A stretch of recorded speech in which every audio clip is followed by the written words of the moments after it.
Sur cette problématique des qualités, c'est vrai que très souvent, en fait, on parle souvent de muhasaba, en fait, dans le message de l'islam, du fait de faire un peu le décompte de ses œuvres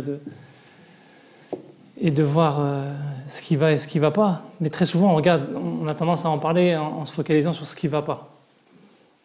Nos péchés, nos fautes, nos erreurs.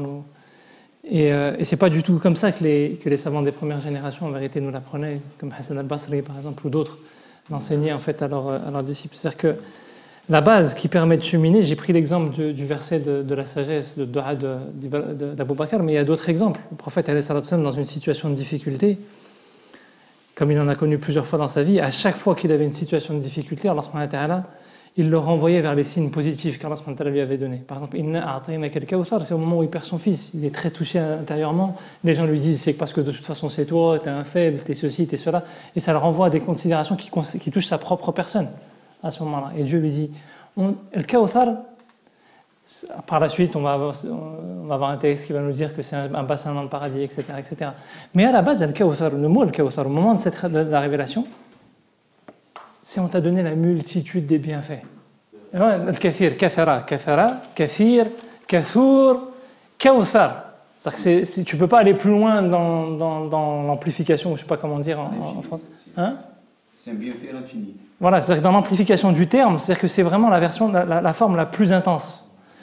Et Allah subhanahu wa ta'ala, de manière générale, comme avec Ya'qub pour Youssouf, comme dans plein de passages dans le Coran, il rappelle aux prophètes, dans ces moments-là, qu'il faut savoir voir les choses positives qu'on a dans nos vies. Et voir les choses positives, c'est voir les dons. Il m'a donné un verre d'eau, j'ai bu de l'eau tout à l'heure alors que j'avais soif, c'est une chose positive. J'ai eu des enfants, c'est voir ces choses positives. Mais c'est aussi une chose qui est fondamentale et qui est importante, c'est que tu ne peux pas cheminer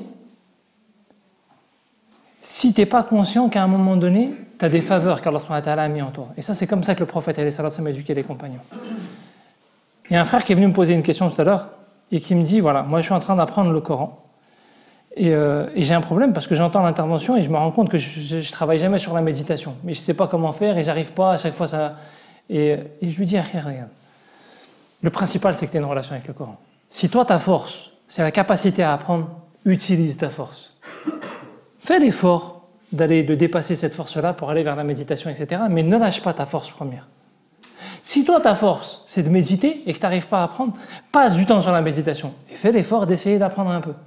Mais on a tous une force principale. Là, je parle du rapport au Coran. Mais dans la manière de s'adresser aux gens, dans la manière de se comporter dans nos caractères. Abou Bakr et Omar, c'était deux compagnons très différents. L'un qui était doux, l'un qui était calme, l'autre qui était en colère, l'autre qui était... Et le problème qu'on a, c'est que très souvent, on va tomber dans un moule de l'archétype de l'homme bien, qui doit se comporter de cette manière-là, fonctionner comme ça, être comme ça, la femme bien, elle est comme ça. Allah subhanahu wa ta'ala, il ne dit pas ça. Abou Bakr, c'était quelqu'un de bien, et Omar, c'était quelqu'un de pas bien, parce qu'il criait. C'était quelqu'un d'aussi bien. On avait besoin de gens qui criaient. Alhamdoulilah qu'on avait Omar qui savait crier à certains moments.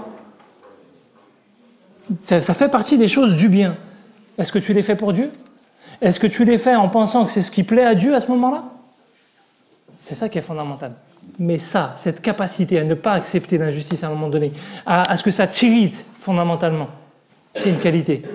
Apprends à l'utiliser pour Dieu. Les personnes qui sont dans l'introspection constante, etc., dans la remise de questions, c'est une qualité. Vous savez qu'à un moment donné, le système de l'Awqaf qu'on avait mis en place en terre d'islam, jusqu'où ça allait financer? Ça finançait les gens qui s'instruisaient pour le savoir, ça finançait les imams. Ça finançait même des gens.